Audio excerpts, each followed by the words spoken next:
Dear students, நான் Mount Orchid கெமிஸ்ட்ரிலேருந்து தனிகள் மாஸ்டர் பேசுகிறேன். இந்த லெசனை பொறுத்தளவுக்கு பீரியட் 11th ஸ்டாண்டர்டில் third lesson periodic classification of element. இந்த லெசனை பார்க்கறதுக்கு முன்னாடி நம்முடைய ஃபண்டமெண்டல்ஸ் வீடியோஸ் அதில் பீரியாடிக் கிளாசிஃபிகேஷனில் இருக்கிற பீரியட்னா என்ன, குரூப்னா என்ன, ஃபஸ்ட் பிளாக் எலிமெண்ட்னா என்ன, செகண்ட் பிளாக் எலிமெண்ட்னா என்ன, 1s 2s அந்த மாதிரி கிட்டத்தட்ட என்னது எஸ் பிளாக் எலிமெண்ட் இது, பி பிளாக் எலிமெண்ட்னா இது, டி பிளாக் எலிமெண்ட்னா இது, எஃப் பிளாக் எலிமெண்ட்னா இது, எஃப் பிளாக் எலிமெண்ட் எப்படி ரெண்டாவது கிளாஸிஃபை பண்ணிக்கிறோம் அப்படின்ற மாதிரி எல்லாத்தையும் அப்படியே ஒரு முழு சிக்கனை நம்ம சின்ன பீஸாக நறுக்கி 65 மாதிரி ஆக்கி அந்த அளவுக்கு என்ன பண்ணிக்கிறோம், அனலைசிஸ் பண்ணியாச்சு. ஸோ நீ உனக்கு வேறு என்ன மறுபடியும் ஃபர்தராக டவுட் இருக்குது அப்படின்னாக்கா நீ ஃபண்டமெண்டல்ஸ் வீடியோவில் போய்ட்டு இந்த பீரியடிக் கிளாசிஃபிகேஷன் ஆஃப் எலிமெண்ட்னு ஒரு டாபிக் சின்ன ஹெட்லைன் கொடுத்துருப்பேன். அந்த ஹெட்லைனில் போய் நீ செக் பண்ணிப்பார், உனக்கு தேவையான டவுட் வந்து கிளாரிஃபை ஆகும். அதையும் மீறி டவுட் வருது அப்படின்னாக்கா என்னுடைய வாட்ஸ்அப் நம்பருக்கு நீ கொஸ்டின் கேட்கலாம். ஓகேங்களா? இப்போ லெசனுக்குள்ளே போகலாமா?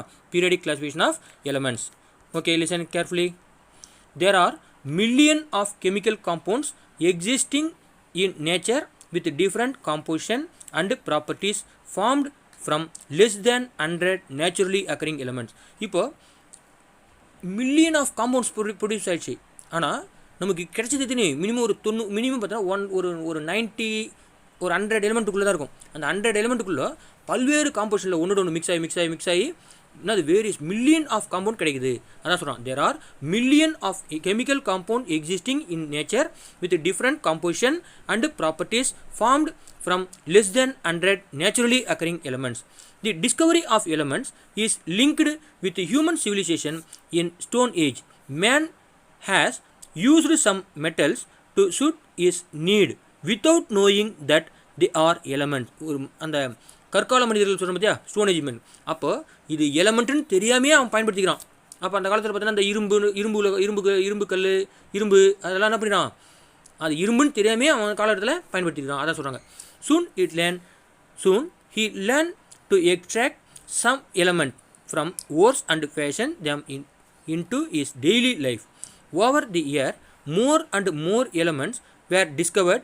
In year 1789, Lavoisier from France published the first list of chemical elements containing 23 elements. அப்போ இல்லை சொல்கிறாரு, லவாய்சியர் வந்து இன் இயர் என்னது 1789 லவாய்சியர் என்ன நாட்டை சேர்ந்தவர், ஃப்ரான்ஸ் நாட்டை சேர்ந்தவர். Published the first list of chemical element containing 23 elements. அவர் மொத்தமாக எத்தனை எலிமெண்ட் அவருக்கு அந்த லவாய்சியர் காலகட்டத்தில் எத்தனை எலிமெண்ட் கண்டுபிடிச்சாரு? 23 எலிமெண்ட் இருந்தது.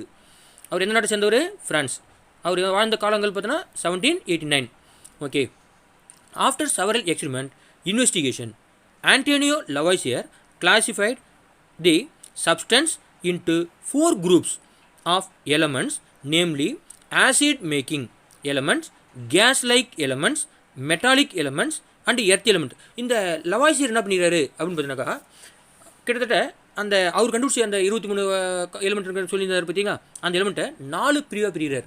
என்னென்னு பிரிகிறாரு அப்படின்னு பார்த்தீங்கன்னாக்கா, ஒன்று வந்து ஆசிட் மேக்கிங் எலிமெண்ட், செகண்ட் வந்து என்ன சொல்கிறோம், கேஸ் லைக் எலிமெண்ட், அடுத்து வந்து மெட்டாலிக் எலிமெண்ட்ஸ் அண்டு எர்த்தி எலிமெண்ட்ஸ் அப்படின்னு சொல்கிறார்.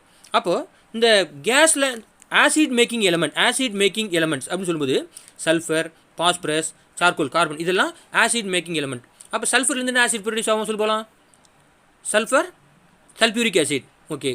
பாஸ்பரஸ்லேருந்து ஆசிட் ப்ரொடியூஸ் ஆகும், பாஸ்பரிக் ஆசிட். Very good. அடுத்து இதே மாதிரி சார்கோல் இந்த மாதிரி சொல்லலாம். அப்போ acid making, what are the acid making elements? Give some example for acid making elements அப்படின்னு சொன்னாக்கா sulphur, phosphorus, charcoal, these are all best example for acid making elements சொல்கிறோம். நெக்ஸ்ட் வந்து கேஸ் லைக் எலிமெண்ட். அப்போ gas like எலிமெண்ட்னது அந்த element வந்து கேஸாக இருக்கலாம்.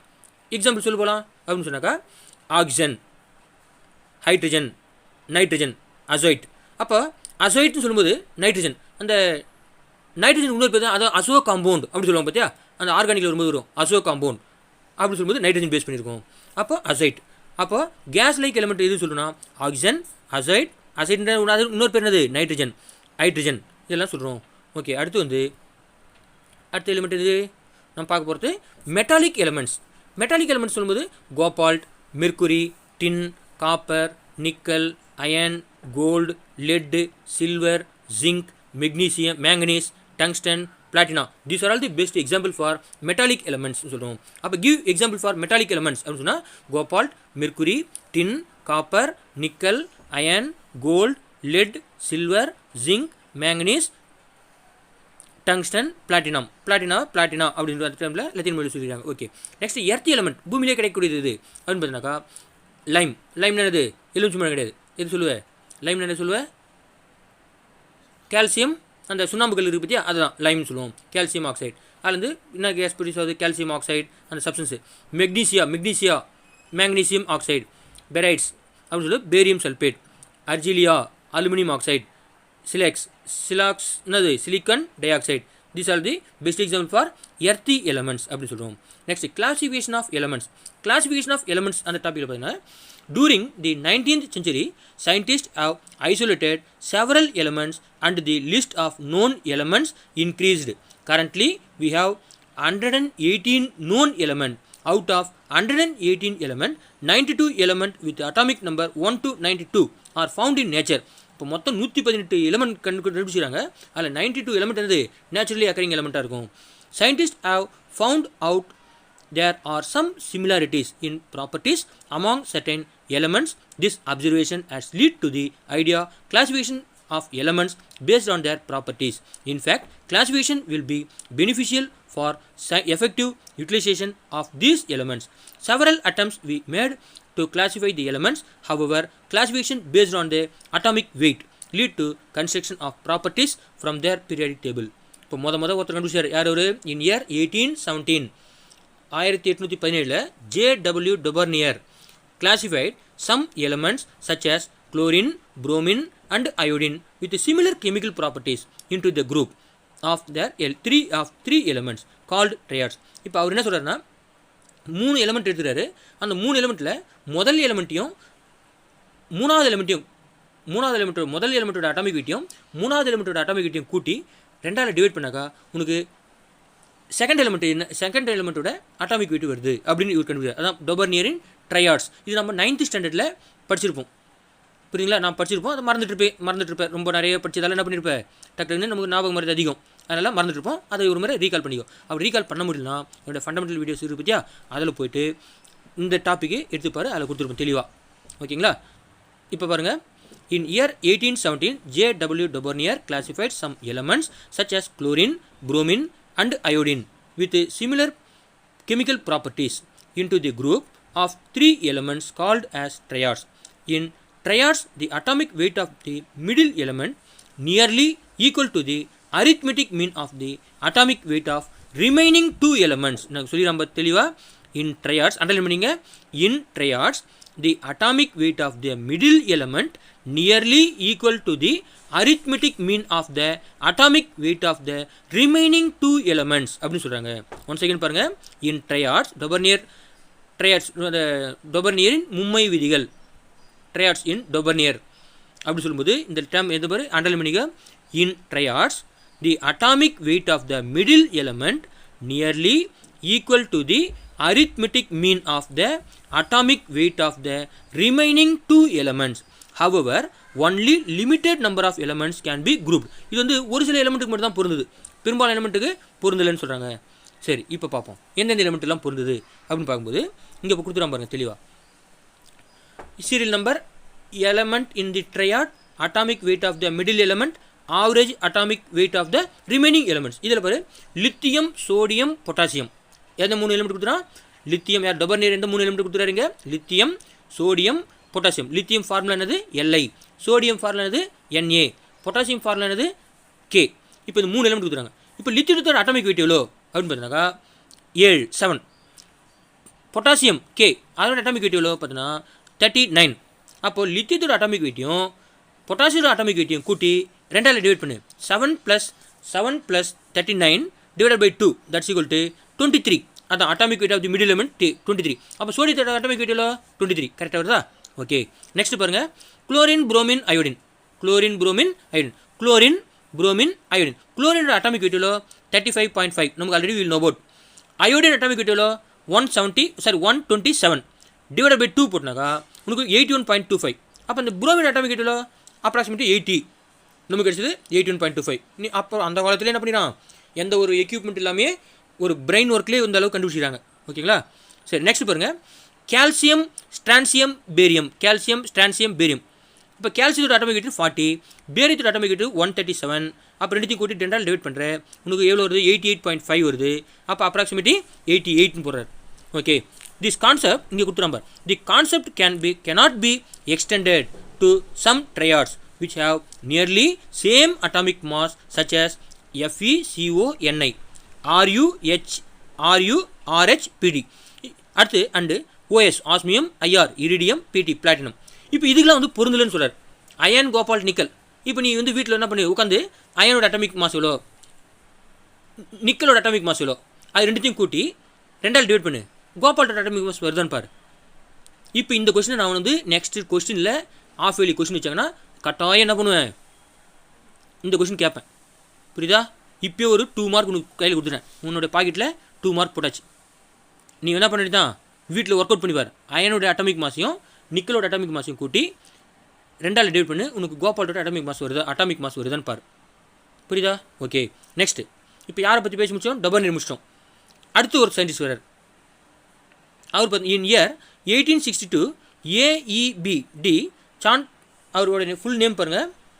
அவருடைய நேம் பார்த்தீங்கன்னா ஒரு வித்தியாசமான நேமாக இருக்கும். AEB Chancourtois. அவர் நேம் பார்த்தீங்கன்னா சான் கோர் டாய்ஸ். நம்ம டாய்ஸில் என்ன பொம்மைன்னு சொல்லுவோம். அவர் பேர் என்ன பண்ணிக்கிறாரு? சான் கோர் டாய்ஸ் அப்படின்னு பேசிக்கிறார். ஓகே, அந்த ஃபாரினர்ஸ் நேம்லாம் பார்த்தீங்கன்னா ரொம்ப நம்ம யோசிக்கவே முடியாது. அந்த மாதிரி பேர்லாம் இருக்கும். ஓகேங்களா? ஒயிட் ஹெட் அந்த மாதிரி பேர்லாம் வச்சுருப்பார். இல்லை மிஸ்டர் ஐஸ்ன்னு வச்சுருப்பார். அப்போ அந்த பேர்லாம் நம்ம புதுசாக கேட்குற மாதிரி இருக்கும். ஆனால் நம்ம ஊரில் நம்ம அசால்ட்டாக வித்தியாசமாக ஃபீல் பண்ணுவோம் அதை. ஓகே, இப்போ லெசன் வரும். In year 1862 AEBD Chancourtois அப்படின்ற ஒரு reported correlation between the properties of the element and their atomic weight. He said the properties of bodies are properties of numbers. He intended the term numbers to mean the value of atomic weight. He designed a helix by என்ன சொல்கிறோம், tracing angle 45 degree. அப்போ அந்த அவர் என்ன பண்ணுறாரு, அந்த ஒரு எலிமெண்ட்டை ஒரு 45 டிகிரியில் என்ன பண்ணுறாரு, ரொட்டேட் பண்ணி அரேஞ்ச்மெண்ட் பண்ணிடுறாரு. 45 டிகிரியில் அரேஞ்ச் பண்ணுது டு தி வெர்டிக்கல் ஆக்சிஸில் அரேஞ்ச் பண்ணுறாரு. தி cylinder with circumference of 16 units. He arranged the element in the increasing atomic weight along the helix on the surface of this cylinder. One complete turn of helix correspondent to an atomic weight increases in 16. அப்போ அந்த சிலிண்டரில் என்ன பண்ணுறாரு, arrangement பண்ணுறாரு. 16 element அப்படியே ஒரு ரவுண்டுக்கு 16 element வருது. அப்போ 1வது எலிமெண்ட்டும் 16வது எலிமெண்ட்டும் ஒன்றாகிற மாதிரி அவருடைய கான்செப்டில் இருக்கும்பொழுது. Okay, elements which lie on the 16 equants, vertical lines drawn on the surface cylinder shows the similar properties. This was the first reasonable attempt towards the certain periodic table. However, it did not attract much attention. இதை இவர் கண்டுபிடிச்சதை தவிர இவரை பற்றி இவரோட concept என்ன பண்ணல யாரும் ஒரு பெரிய புரோட்டாகனிகள் என்ன பண்ணுறாரு, இவர் எப்படி ஏன் 16 வச்சார், அது இப்படி ஒரு ஏன் சிலிண்ட்ரிக்கில் 45 டிகிரியில் அரேஞ்ச்மெண்ட் போடுறாரு அப்படிலாம் அவர் சொல்லலை, விவரம் தெரியல. அதனால் என்ன பண்ணோம், மற்றவங்களாம் விட்டுட்டாங்க, நாமளும் அதை விட்டுருவோம். ஓகே, அடுத்த டாபிக் வரும். நெக்ஸ்ட்டு இன் இயர் 1864 ஜே நியூலேண்ட், என்ன பேர், அவர் பேர் நியூலேண்ட், புதிய உலகம் அப்படி இருப்பார் பொழுது. ஓகே, அப்போ அவர் நேம்லாம் வித்தியாசமான நேமாக இருக்கா பார்த்தியா, அதெல்லாம் கொஞ்சம் நினைப்பிச்சுக்கோ. In year 1864 J Newland made an attempt to declassify the elements and proposed the law of actives. இவரோட கான்செப்ட் என்ன சொல்கிறோம், law of actives, எண்ம விதி. 8 எலிமெண்ட்டு 1 2 3 4 5 6 7 8 மாதிரி 1வது எலிமெண்ட்டு 8வது எலிமெண்ட்டு என்ன பண்ணும், ஒரே மாதிரியாக இருக்கும். அந்த சுரங்கள் சொல்லும்போது சரி கம பதனிசா அப்படி வரும்போது அந்த 8 இது வருது பற்றியா, அந்த மாதிரி கான்செப்டில் இவர் சொல்ல வர்றாரு. இதையும் நம்ம ஃபண்டமெண்டல் வீடியோவில் இருக்கும், நீ ஒரு முறை டீப்பாக அதை பார்த்துக்கோ ஒரு முறை. இன் இயர் ஏன்ட்டு அந்த ஃபண்டமெண்டல் வீடியோ வந்து 9th பசங்களுக்கு முதற்கொண்டு எல்லாருமே புரியுற மாதிரி இருக்கும். ஸோ அதை நீ பார்த்துக்கோ, அதனுடைய அட்வான்ஸ் வெர்ஷன் தான் இப்போ பார்க்க போகிறது. இன் year 1864 J. Newland made an attempt to classify the element and proposed the law of actives on arranging the element in the increasing order of the atomic weight. He observed that the properties of very 8th element are similar to the properties of the first element. The law holds good for lighter element up to calcium. இவர் கண்டுபிடிச்சது என்னது, 1 2 3 4 8 element வருவார், மறுபடியும் 9 element வருவார். அப்போ 1 8 ஒன்றா இருக்குதுன்றார். இது வந்து எது வரைக்கும் பொருந்துன்னா அப் டு கால்சியம் 20 எலிமெண்ட் வரைக்கும் தான் பொருந்துது, அதை தாண்டி போகும்போது பொருந்தலை. இப்போ பாரு, lithium atomic number sorry atomic mass எவ்வளோ 7, beryllium 9, boron 11, carbon 12, nitrogen atomic mass 14, oxygen 16, fluorine 19, மறுபடியும் சோடியம் எத்தனை, sodium 23, magnesium, aluminium, silicon, phosphorus, sulphur, chlorine, potassium, calcium. இப்போ லித்தியம், சோடியம், பொட்டாசியம் இது 3 என்ன இருக்குது, சேம் ப்ராப்பர்ட்டியில் இருக்குது. பெரிலியம், மெக்னீசியம், கால்சியம் இது same ப்ராப்பர்ட்டியில் இருக்குது. போரான், அலுமினியம் சேம் ப்ராப்பர்ட்டியில் இருக்குது. கார்பன், சிலிக்கன் சேம் ப்ராப்பர்ட்டியில் இருக்குது அப்படின்னு இவர் வந்து சொல்ல வராரு. 8 எலிமெண்ட்டாக அடிக்கிட்டு. ஓகே, உடனே 8 இவர் பிரிச்சாருன்னு சொல்லத்தை அப்படியே நம்ம பாஷா படத்தில் ரஜினிகாந்த் பிரிக்கிறார் பற்றியா, 8 மனித வாழ்க்கை பிரிச்சிக்க அப்படின்னு சொல்கிறார் பற்றியா, அந்த மாதிரி நீ பிரிச்சுன்னு அதை ஒரு கற்பனை கனவு உட்காந்துருக்காத லெசன் இத்தோடு இதை மறந்துடு. நெக்ஸ்ட் டாபிக் வா. நெக்ஸ்ட் வந்து மென்டலிவ் கிளாசிஃபிகேஷன். எதை பற்றி சொல்கிறோம், மென்டலிவ் கிளாசிஃபிகேஷன். இப்போ அடுத்து 3வது யார் வராரு, ஃபஸ்ட்டு யாரை பார்த்தோம், அந்த மோஸ்லேவா அவர் ஒருத்தர் ஃபஸ்ட்டு வந்து ஃபஸ்ட்டு யாரை பார்த்தோம், டபர்னியர் பார்த்தோம். அடுத்து மோஸ்லேன்னு ஒருத்தர் பார்த்தோம். அடுத்து பார்த்தோன்னா அந்த யார் ஏஇபி சான் கோர் டாய்ஸ்னு ஒருத்தர் பார்த்தோம். அடுத்து யார் அந்த நியூலேண்ட் பார்த்தாச்சு. இப்போ மென்டலிவ். இப்போ இந்த மென்டலிவ் முன்னாடியே நியூலேண்டை பற்றி ஒரு மென்டலிவ் கிளாசிஃபிகேஷன் முன்னாடி லோத்தர் மேயர் அப்படின்னு ஒரு சயின்டிஸ்ட் வர்றார். சின்ன கான்செப்ட் அவர் சொல்கிறாரு. அதுக்கப்புறம் நம்ம மென்டலிவ் பார்த்தோம். மென்டலிவ் கிளாசிஃபிகேஷன் பார்த்தோன்னா in year 1868 Lothar Meyer had developed a table of the element that closely resemble the modern periodic table. He plotted the physical properties such as atomic volume, melting point and boiling point against atomic weight. அப்போ இவர் எதை இதுக்கு plot பண்ணுறாரு, graph போட்டு எதுக்கு போகிறாரு, period table இது he plotted physical ப்ராப்பர்ட்டிஸ்க்கும் வெர்சஸ் அட்டாமிக் வெயிட்டுக்கும் பண்ணுறார், ரைட்டா. And the observed physical periodical pattern during the same period. அப்போ அவரும் பண்ணுறாரு, அதுவும் ஒர்க் அவுட் ஆகலை. அடுத்து வராரு ஒருத்தர் touring the same period Dmitri மென்டலிவ். யார் ஒரு மென்டல். இப்போ நம்ம ஊரில் மென்டல் என்ன பண்ணுவோம், என்னை பார்த்து மென்டல் சொல்லிட்டோம், மென்டலை பார்த்து மென்டல் சொன்னா என்ன பண்ணுவோம், மென்டல் நம்மளை கடிக்க வந்துடுவோம், என்ன மென்டல் சொல்லிட்டுன்னு. ஆனால் இவ்வளோ பெரிய சயின்டிஸ்ட் என்னது, நீ இந்த டைம் டேபிள் இந்த பீரியடிக் கிளாசிஃபிகேஷனை அரேஞ்ச் பண்ணதில் இனி யாருமே அதை அரேஞ்ச் பண்ண முடியாது, இதுதான் ஃபிக்ஸட் அப்படின்னு பல நூற்றாண்டுகளுக்கு முன்னாடியே அரேஞ்ச் பண்ண ஒரு சயின்டிஸ்ட்டை அவரோட நேம் என்ன இருக்குது, மென்டல். அது சின்ன ஷார்ட்டாக என்ன பண்ணுவோம், மிஸ்டர் மென்டல் அப்படின்னும், மென்டலிவ் கிளாசிஃபிகேஷன் ஆர் மென்டல் கிளாசிஃபிகேஷன் அப்படின்னு சொல்லுவோம். புரியுதுங்களா? அதனால் இனிமேல்ட்டு யார் உன்னை மென்டல் சொல்லணும் கோச்சிக்காது. ஏன்னாட்டா உன்னை வந்து ஒரு சயின்டிஸ்ட் ரேஞ்சுக்கு வந்துட்டேன், ஓகேங்களா? சரி, ஏன்னாட்டா ரொம்ப நேரம் லெசனே போயிருந்தால் என்ன பண்ணுவோம், உனக்கும் போரிங்காக இருக்கும். சரி, okay. During same period Dmitri Mendeleev independently proposed that the properties of the element are the periodic function of their atomic weight. இப்போ மென்டலி பீரியடிக் டேபிள்லேருந்து எதை பேஸ் பண்ணிடுது, depending upon the atomic weight base பண்ணிடுது. And this is called periodic law. அப்போ define periodic லா அப்படி கேட்டால் என்ன பண்ணும், அண்டல் பண்ணு, பென் எடுத்தியா, புக் எடுத்தினியா, அண்டல் பண்ணி பாரு. The properties of the element are the periodic function of their atomic weight. Balachander பார், புக்கை பார்க்காம வெளியே எங்கேயும் வெளியே பார்த்துக்கிறான் பார், இங்கே கவனி, புக்கை கவனி. The properties of the element are the periodic functions of their atomic weight. அண்டல் பண்ணிட்டியா? ஓகே. நெக்ஸ்ட் பாரு, அந்த ரிஸ்வானா ஒரு முறை ரீட் பண்ணி பாரு, சும்மா உட்காந்துக்கிற பாருங்க, ரீட் பண்ணது. தேவிஸ்ரீ நீ என்ன பண்ணுற, கவனி, புக்கை கவனி. சார் இல்லதா, நீயும் கவனிக்கல, புக்கை கவனிக்கல, பார், புக்கை பார். ஓகே, நெக்ஸ்ட் இப்போ கவனிங்க. The properties of the element are the periodic functions of their atomic weight. அப்போ periodic law, define periodic law அப்படின்னு சொன்னால் என்ன சொல்லணும், the properties of the element are the periodic function of their atomic weight and this is called periodic law. Mendeleev listed 70 elements. அவர் மொத்த element கண்டுபிடிச்சாரு. அவர் list பண்ணும்போது அவரோட காலகட்டத்தில் 70 எலிமெண்ட் இருந்தது. 70 elements which were known till me in several vertical columns in order to increasing atomic weight. Thus, Mendeleev constructed the first periodic table based on the periodic law. Periodic law based பண்ணிருக்குது. அப்போ Mendeleev periodic periodல மொத்தம் 17 முடிச்சுக்கிறாரு. Next listen. As shown in the periodic table, he left some blank space since there were no known element with appropriate properties at that time. He and other predict the physical and chemical properties of the missing elements. Eventually, these missing elements were discovered and found to have the predicted properties For example, gallium of the group 3 and germanium Ge of group 4 were unknown at the time, but Mendeleev predicted their existence and properties.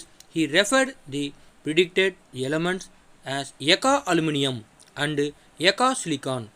After discovery of the actual elements, their properties were found to match closely to the predicted Mendeleev. இப்போ Mendeleev காலத்தில் ஒரு சில அந்த periodic லெவலில் blank out இருந்தார்.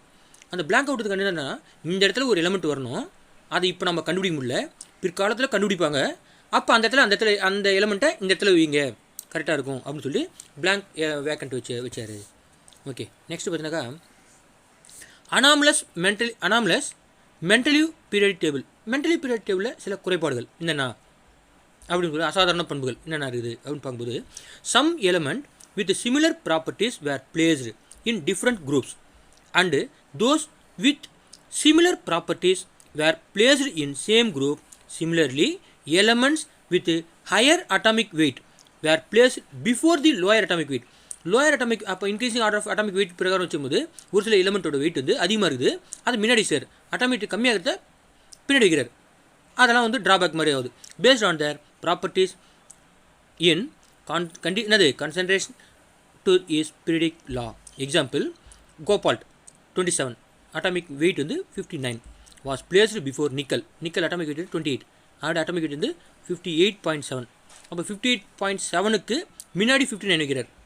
அதே மாதிரி tellurium பார்த்தினாக்கா tellurium atomic mass வந்து 127.6 was placed in 6th group, but iodine பார்த்தினா 127 was placed in 7th group. அப்போ 26 வந்து 4th குரூப்பில் வைக்கிறாரு, சாரி டெலூரியத்தை வந்து 6th குரூப்பில் வைக்கிறாரு. அதே மாதிரி பார்த்தீங்கன்னா 127 7th குரூப்பில் வைத்து போகிறார். அதெல்லாம் வந்து அவருடைய ட்ராபேக் மாதிரி சொல்லலாம். நெக்ஸ்ட் வந்து இன் இயர் 1913 ஹென்ரி மோஸ்லே, அடுத்து ஒரு சயின்டிஸ்ட் வேறு மோஸ்லேன்னு, அவரோட காலகட்டங்கள் 1913. In 1913, Henry Moseley studied the characteristic of X-ray spectra of several elements by bombarding them with high energy electron and observed a linear correlation between atomic number and the frequency of X-rays emitted, which is given by the following expression. அவர் என்ன expression அந்த mostly என்ன பண்ணுறாருன்னா, ஒரு சில ஆட்டத்தை ஒரு சில element எடுத்துன்னு அதை எக்ஸ்ரே வச்சு என்ன பண்ணுறாரு, பாஸ் பண்ணுறாரு, பம்பார்ட்மெண்ட் பண்ணி அதை அனலைஸ் பண்ணுறாரு. அப்படி பண்ணும்போது என்ன பண்ணுறாரு, கண்டுபிடிக்கிறார் அட்டாமிக் வெயிட்னா, அட்டாமிக் நம்பர்னா, சரி அட்டாமிக் வெயிட்னா, அதை பற்றிலாம் டீட்டெயிலாக அவர் பார்க்குறாரு. அதை செகண்ட் சொல்கிறாங்க பாருங்கள். In year 1913 Henry Moseley studied the characteristic of x-ray spectra of several element by bombarding them with a high energy electron and observed linear correlation between atomic number and frequency of X-rays. அப்போ எதுக்கு calculate பண்ணுறாரு, atomic நம்பருக்கும் frequency of எக்ஸ்ரேக்கும் emitted with the given the following expression. அப்போ root nu equal to A into Z minus B. அப்போ நியூன்றது என்னது, ஃப்ரீக்வன்சின்னு சொல்கிறோம். அடுத்து பார்த்தீங்கன்னா ஜெட்ன்றது என்னது, atomic number. A and B are the constant and have same value of the element அப்படின்னு சொல்கிறோம். அடுத்து பார்த்தீங்கன்னாக்கா the plot of root nu against Z. அப்போ ரூட் நியூக்கும் ஜெட்டுக்கும் இதில் கிராஃப் பிளாட் பண்ணுறாரு. ஸ்ட்ரெயிட் லைன் அங்கே என்ன கிடையாது உனக்கு, அவருக்கு ஸ்ட்ரெயிட் லைன் கிடையாது. யூஸ் இது 1 மார்க்கில் கேட்டுறான் ஒரு முறை. The plot of root nu against Z gives a straight line. Using this relationship we can determine the atomic number of unknown new element from the frequency X-rays emitted. Based on his work, the modern periodic law was developed, which states that the physical and chemical properties of the element are periodic function of their atomic numbers. Okay, அப்போ இந்த இதில் பார்த்தீங்கன்னா மறுபடியும் once again based on his work, the modern periodic law modern periodic law அப்படின்னு சொல்லும்போது the modern periodic law was developed with states that the physical and chemical properties of the element are periodic function of their atomic number. Based on this law, the elements were arranged in order of their increasing atomic number. This mode of arrangement reveals an important truth that the element with similar properties recur after regular interval. The repetition of physical and chemical property at regular interval is called periodicity. இந்த இடத்துல ஒரு 1 mark question கேட்குறான். இங்கே பாருங்கள், underline பண்ணு, கவனி, மற்றவங்க கவனி. தி repetition of physical and chemical properties at regular intervals is called periodicity. Define periodicity. The repetition of physical and chemical properties at regular intervals is called periodicity. Next, modern periodic law. Modern periodic law என்ன சொல்லுது? The physical and chemical properties of the element are correlated to the arrangement of electrons in their outermost shell, valence shell. Different elements having similar outer shell electronic configuration possess similar properties. For example, elements having one electron in their valence shell s orbital possess similar physical and chemical properties. These elements are grouped together. The modern periodic table as first group element. இப்போ இந்த இடத்துல பாருங்க, இப்போ lithium atomic number 3, electronic configuration K ஷெல்லில் 2 எலக்ட்ரானும் L ஷெல்லில் 1 electron இருக்குது. அப்போது வேலன்ஸ் ஷெல் கான்ஃபிகரேஷன் 2s1. அடுத்து பார்த்தீங்கன்னாக்கா ஏன்னா 2ன்றது செகண்ட் செல் வந்துடுது. ஃபஸ்ட்டு செல்லில் 2, செகண்ட் செல்லில் 1. அடுத்து பார்த்தீங்கன்னாக்கா சோடியம் அட்டாமிக் நம்பர் 11 281. ஃபஸ்ட் ஆர்பிட்டில் 2, செகண்ட் ஆர்பிட்டில் 8, தேர்ட் ஆர்பிட்டில் 1. அப்போ 3 செல், தேர்ட் செல்லில் 1, 3s1. அடுத்து பார்த்தீங்கன்னாக்கா கே ஷெல்னு சொல்லும்போது 19.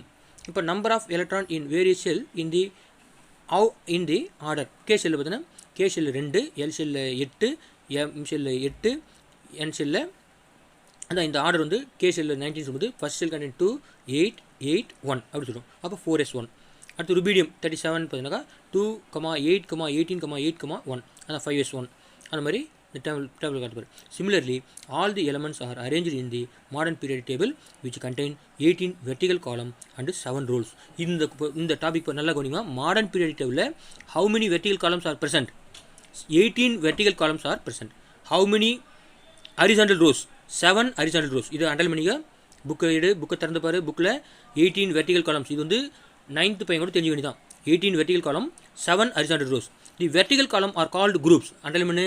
The vertical columns are called groups. Horizontal rows are called periods. Horizontal நது, vertical நது, வெட்டுறது vertical, ரைட்டா? அரியறது horizontal. இப்போ நெல் இருக்குது, நெல் செடி இருக்குது, நெல் வயல், அதில் அரியிறாங்க. அப்போ எப்படி ஃப்ரம் லெஃப்ட் டு ரைட்டாக வரும், அது அரியறது horizontal, ரைட்டா? வெட்டுறது vertical. இப்போ ஒரு மர கட்டகுது, அது வெட்டுரும், மேலேருந்து கீழே வெட்டுரும், அது vertical. ஏன்டா நமக்கு horizontal vertical நம்ம சின்ன வயசுலேருந்து அதை பற்றி நிறைய டீட்டெயிலாக படித்து நமக்கு கன்ஃபியூஷன் ஆகிடும். அதனால் வெட்டுறது வெர்டிகல், அரியறது ஹரிசாண்டல். அப்போது வெர்டிகல் காலம் தெரிஞ்சுக்குது 18 வெர்டிகல் காலம், ரைட்டா? 17 ஹரிசாண்டல் காலம், horizontal rose. Okay, called groups. And the number 1 to 18 in accordance to IUPAC. IUPAC என்ன சொல்லுவோம்? International union pure applied chemistry recommendation with replace the old numbering scheme 1A 2A 2A 3Aன்னு சொல்லுவோம்ல, அந்த மாதிரி அதை remove பண்ணிட்டாங்க. Each period starts with the element having general outer electronic configuration NS1 and end with NS2 NP6. Here N corresponds to the period number, principal quantum number. இங்கே N எடுத்துனது principal quantum number சொல்லுவோம். The half-of principal and electronic configuration of atom provide theoretical foundation for the modern periodic table. இந்த modern periodic டேபிளில் பொறுமையாக ஒரு first ஒரு 30 element வந்து நம்ம மனப்பாடம் பண்ணிச்சு. இந்த தெரியுது பார்த்தியா? இந்த டேபிளில் ஃபஸ்ட்டு 30 எலிமெண்ட் எது இருக்குது பாரு. ஹைட்ரஜன். அடுத்து பார்த்தீங்கன்னாக்கா என்ன பண்ணுவோம், இங்கே வந்து ஹீலியம் இருக்கா, ஹீலியம். அடுத்து என்ன இருக்குது, தேர்டில் லித்தியம். தேர்டில் வந்து lithium, beryllium, boron, carbon, nitrogen, oxygen, fluorine, neon. அடுத்து பார்த்தீங்கன்னாக்கா sodium, magnesium, aluminium, silicon, phosphorus, sulphur, chlorine, argon. அடுத்து பார்த்தீங்கன்னாக்கா potassium, calcium, scandium, titanium, vanadium, chromium, manganese, iron, cobalt, nickel, copper, zinc, gallium, germanium, ஆஸ்டினியம், selenium, bromine, krypton. அந்த டைமில் first ஒரு 30 எலிமெண்ட்டை நல்லா memorise பண்ணி வச்சுக்கோ. 30 எலிமெண்ட்டோட அட்டாமிக் நம்பர்னா, மாஸ் நம்பர்னா, எலக்ட்ரானிக் அவுட்மோஸ்ட் எலக்ட்ரானிக் கான்ஃபிகரேஷன் என்ன இருக்கும், அதெல்லாம் கொஞ்சம் மெமரைஸ் பண்ணி வச்சுக்கோ, பார்த்துக்கோ. ஓகேவா? Okay. Usually when the new element is discovered, the discover suggest a name following IUPAC guidance which will approved after public opinion. In the meantime, the new element will be called by temporary name containing using the following IUPAC rules. until IUPAC recognize the new name. Okay, அடுத்து பார்த்தீங்கன்னாக்கா இதில் கொடுத்துற மாதிரி new name. இப்போ ஒரு 118 condition சொல்லலை. இப்போ 101 என்ன பேர்? அன்னிலியம்.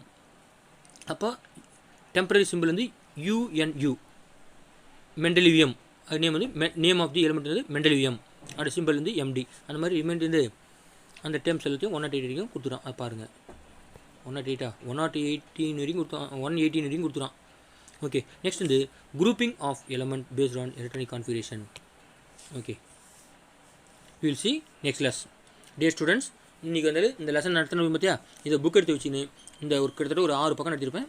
இந்த 6 பக்கத்தில் என்னென்ன கொஷின்லாம் கேட்பாங்க அப்படின்னு உட்காந்து கொஷினை நோட் பண்ணு. இந்த இன்றைக்கி வந்து நிறைய கரண்ட் கட்டு, அதேமாதிரி இந்த இன்றைக்கி வந்து 2 லெசன் ஒரே 2 டாபிக், சாரி 2 சப்ஜெக்ட்டு ஒரே டைமில் கொடுத்துறாங்க.